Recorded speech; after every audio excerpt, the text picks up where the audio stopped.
जोहार एकस रादर दो कुनल रादर अंति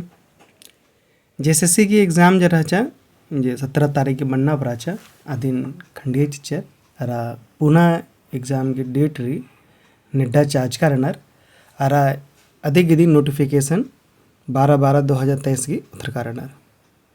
तो जेएसएससी सीजीएल की जे एग्ज़ाम बनना बरी आद इद मनो 2024 न मनो 21 जनवरी 2024 वाला इतवार री अरा 28 जनवरी 2024 की मनो ईद 28 री ईद हुर्मी उसन हुर्मी जिला नु मनो एने लेखा नोटिफिकेशन उत्तरा चिचकनर अरा इदिगी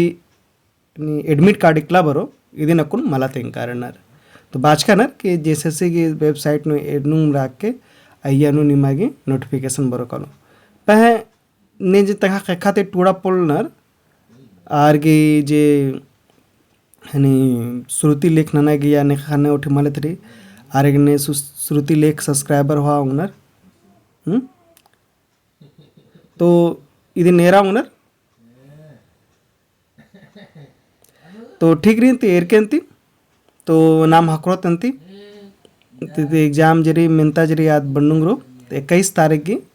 अरा 28 जनवरी की 21 अरा 28 जनवरी की मेन एग्ज़ाम मन्नाबरी जेएसएससी की